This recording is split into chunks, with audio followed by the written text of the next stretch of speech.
ఉన్న బంగారాన్ని విడిపించి ఆ రోజు ఆన్లైన్ రేటుకే మేము కొంటాం. Sharma gold company. ప్రస్తుతం మనతో పాటు ఉన్నారు ప్రముఖ హైకోర్టు అడ్వకేట్ కరుణ్ సాగర్ గారు. ఆయన తిరుమల తిరుపతి దేవస్థానానికి సంబంధించిన ఇష్యూలో లడ్డు ప్రసాదాన్ని ఎవరెవరైతే కల్తీ చేశారో వాళ్ళందరి మీద కేసు పెట్టాలని చెప్పేసి సైదాబాద్ పోలీసులను ఆశ్రయించారు.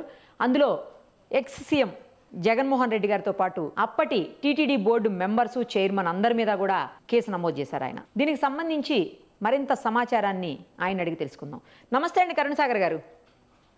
ఏంటి, ఎందుకు మీరు వాళ్ళ మీద పర్టికులర్గా కేసు పెట్టారు? సేమ్ టైము ఏమని కేసు పెట్టారు? స్టేటస్ ఏంటి చెప్పండి. ఒక హిందువుగా ఒక సనాతన ధర్మాన్ని అవలంబిస్తూ సనాతన ధర్మాన్ని పాటిస్తూ అలాగే కలియుగ ప్రత్యక్ష దైవంగా భావించేటువంటి తిరుపతి వెంకటేశ్వర స్వామిని కొలుస్తూ ఉన్నటువంటి లైఫ్ లో ఒక ఫ్యామిలీలో పుట్టినటువంటి వ్యక్తి.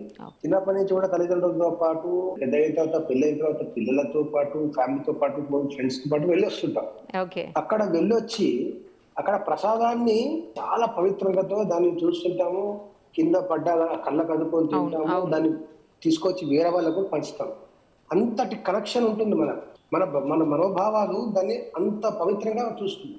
అటువంటి పవిత్రత కలిగినటువంటి ప్రసాదాన్ని, అంత పవిత్రత కలిగినటువంటి వెంకటేశ్వర స్వామి యొక్క ప్రతిష్టను, శాంక్టిటీని, పవిత్రతను దెబ్బతీసే విధంగా ఉన్నటువంటి విషయాలు తెలుసుకున్న తర్వాత ఒక హిందువుగా నా ధార్మిక భావాలు డెఫినెట్ గా హర్ట్ అవుతాయి. దాంట్లో క్వశ్చనే లేదు, సెకండ్ థాటే లేదు. ఇప్పుడు ప్రపంచం వ్యాప్తంగా కేవలం హిందువులు మాత్రమే వెంకటేశ్వర స్వామిని మొక్కుతారు, పూజిస్తారు, కొలుస్తారని కాదు కదా.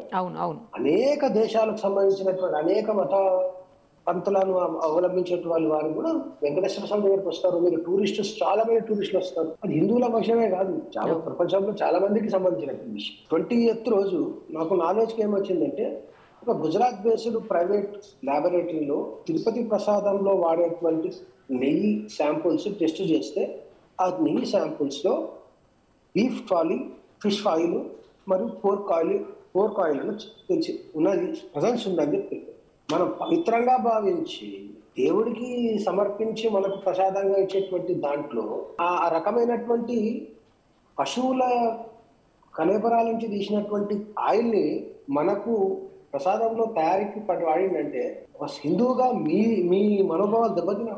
ఇదే విషయము వేరే మతస్థుల దగ్గర జరిగి ఉంటే నేనైతే కంప్లైంట్ ఇచ్చాను. వేరే మతస్థులకు సంబంధించిన దేవుళ్ళకు కానీ వాళ్ళ పూజలకు కానీ వాళ్ళ పద్ధతులకు కానీ జరిగి ఉంటే ఈ రోజు అల్లకల్లడం అయిపోయింది దేశం అంతా. లా అండ్ ఆర్డర్ ప్రాబ్లం వచ్చేది. చాలా విచిత్రమైన విషయం ఏంటంటే, iPhone 16 రిలీజ్ అయితే దాన్ని కొనడానికి రోడ్ల మీద గంటల లైన్ లో నిలబడ్డటువంటి హిందువులు వాళ్ళు పవిత్రంగా భావించేటువంటి వెంకటేశ్వర స్వామి యొక్క ప్రసాదంలో ఈ రకమైనట్టు వచ్చింది అని తెలిసి ఒక్కరు స్పందించలేదు, రోడ్డు మీద రాలేదు. చాలా దురదృష్టకరమైనది. సరే, అది విషయం పక్కకు పెడితే ఈ కంప్లైంట్ ల్యాబ్ రిపోర్ట్ వచ్చింది. ఆ ల్యాబ్ రిపోర్ట్ సంబంధించినటువంటి విషయాన్ని ఇమీడియట్ గా నెక్స్ట్ డేనే టీటీడీ బోర్డు మెంబర్స్ కన్ఫర్మ్ చేశారు. ఈవో గారు కన్ఫర్మ్ చేశారు. అవును, నిజమే, ఆ ల్యాబ్ రిపోర్ట్ ప్రకారము ఆ గీ శాంపుల్స్ లో ప్రజెన్స్ ఉన్నది, ఆ రిపోర్ట్ ప్రకారం కరెక్టే అని అన్నాడు. కాబట్టి మేము ఇమీడియట్ గా గీ ఎవరైతే సప్లై చేస్తున్నారో ఆ సప్లైస్ ని మేము ఆపేశాము, వాటిని రిటర్న్ పంపించేశాము. మేము మొత్తం ప్రక్షాళన చేస్తాము, ఎవరు బాధ్యులో వాళ్ళపైన ఎంక్వైరీ చేసి శిక్షిస్తామని చెప్పాడు. మరి ఇన్ని రోజులు ఒక పవిత్రంగా భావిస్తూ ఒక దేవుడికి ప్రసాదాన్ని నేను తింటున్నా, ప్రసాదాన్నే కలుషితం చేసేసి పెట్టారంటే నా మనోభావాలు దెబ్బతిన్నట్టే కదా. ఆ భగవంతుని ఈ రోజు ఒక విషయం చిన్న ఎక్స్ప్లెనేషన్ ఇస్తానండి. ఒక నాసి రకం నెయ్యిని తీసుకొని వచ్చి దాంట్లో లడ్డు ప్రసాదం చేశాను. నాసి రకం నెయ్యిలో బీఫ్ టాలీ ఉంది, పోర్క్ టాలీ ఉంది, ఫిష్ ఆయిల్ ఉంది. మనం తిరుపతి దేవస్థానంలో కిచెన్ ఎక్కడ ఉంటుందండి? వెంకటేశ్వర స్వామి టెంపుల్ పక్కనే ఉంటుంది, కోర్టు వాడరు దాన్ని, లడ్డూలు తయారు చేసే ప్రాంతం. ఈ మొత్తం టెంపుల్ పైన, తిరుమల పైన నాన్ వెజ్ నిషేధం కదా. అవును, మందు, మద్యపానము, సిగరెట్, గుట్కా నిషేధమే కదా. అవును, నిషేధ ప్రాంతానికి ఆ చనిపోయిన జంతు కలేబరాల నుంచి తీసినటువంటి ఆయిల్ ని తీసుకొచ్చి అక్కడ తీసుకొచ్చింది. ఫస్ట్ వైలేషన్ అక్కడ చేసింది, పవిత్రతకు భంగం కలిగించారా. దాన్ని కిచెన్ లో తీసుకెళ్లి ఈ ప్రసాదం తయారీలో దాన్ని వాడిగా తయారు చేసే వాళ్ళు అయితే వైష్ణవ సాంప్రదాయానికి చెందినటువంటి వాళ్ళే కదా.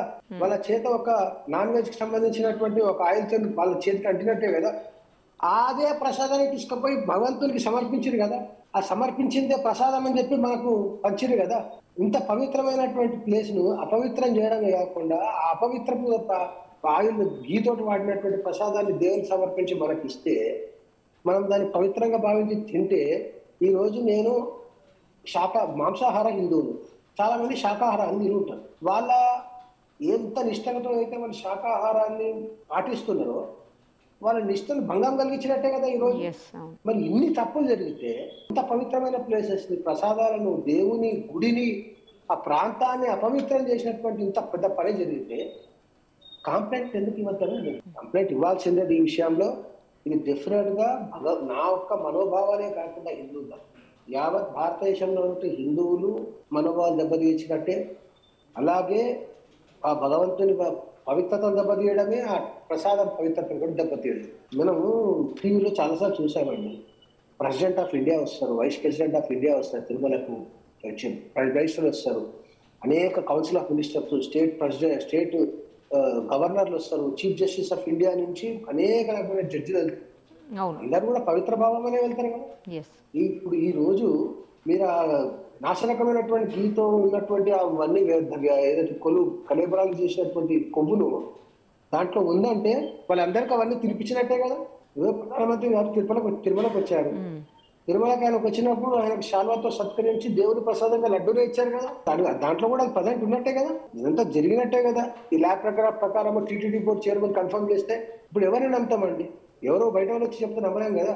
టీటీడీ బోర్డు చెప్తేనే నమ్ముతాం మనం. టీటీడీ బోర్డు చెప్పింది కాబట్టి నేను నమ్ముతున్నా. టోకన్లు ఉన్నాయి, ఈ రోజు దర్శనం లేదు అంటే నమ్ముతాం.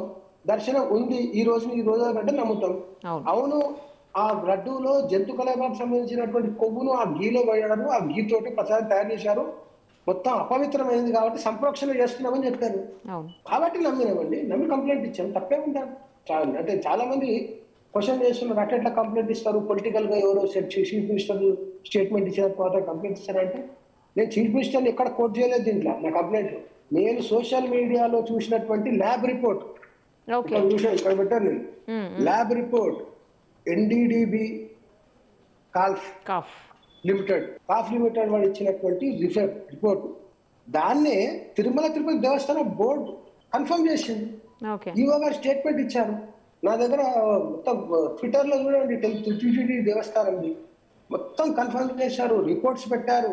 మేము ఆపేశాము, మొత్తం సంప్రోక్షణ చేస్తున్నాము, మళ్ళీ ఫ్రెష్ గా కొత్త గీ స్టార్ట్ తీసుకున్నాము, మళ్ళీ మొత్తం ప్రసాదం మొత్తం చేసుకున్నాము, ఎంక్వైరీ చేసుకున్నాము, దోషులను శిక్షిస్తామని ఇంత ఓపెన్ గా చెప్పిన తర్వాత మనోభావాలు దెబ్బతిన్నట్టుగా, మనోభావాలు దెబ్బతిని తప్పు జరిగింది అన్నట్టుగా. తప్పు జరిగింది కాబట్టి ఎవరైతే ఫార్మర్ చీఫ్ మినిస్టర్ గా ఉన్నారో, ఎవరైతే ఆ సమయంలో టీటీడీ చైర్మన్ గా ఉన్నారో, టీటీడీ బోర్డు మెంబర్స్ గా ఉన్నారో, ఆ టీటీడీలో అఫీషియల్స్ గా ఉన్నారు, వీళ్ళందరికీ కూడా తెలిసి ఈ తప్పును చేసే విధంగా వాళ్ళు పర్మిషన్ ఇచ్చినందుకు వాళ్ళ మీద కేసు వేయాలి.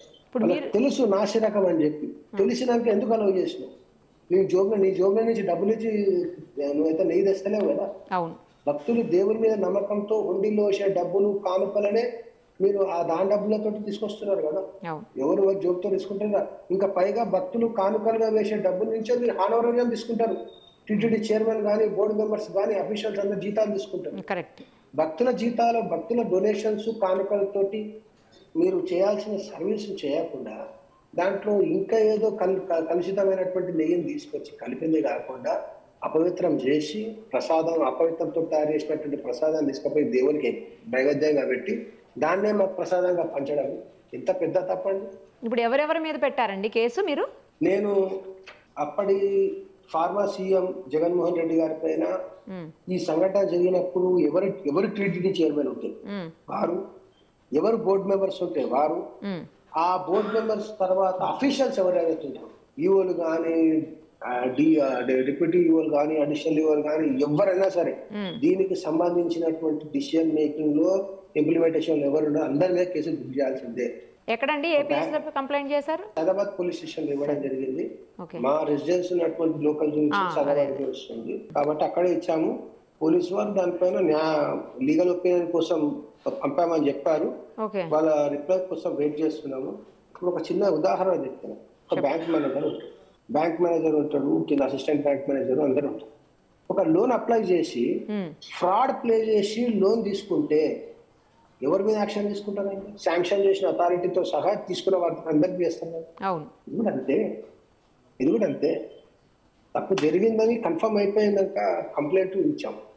కాబట్టి పోలీస్ వారికి నా విజ్ఞప్తి ఏంటంటే దీనిపైన చర్యలు తీసుకోవాలి, సరైన విచారణ చేసి అసలైన దోషులను తీసుకొని రావాలి. ఎందుకంటే ఇటువంటిది పునరావృతం కావచ్చు. ఇంతమంది భావభావాలతోటి ముడిగట్టుకున్నటువంటి ఈ యొక్క విషయం పైన ఇంకోసారి అట్లాంటి అపహాస్యపు అపవిత్రపు చర్యలు జరగద్దని ఇంటెన్షన్తో కంప్లైంట్ ఇవ్వడం జరిగింది.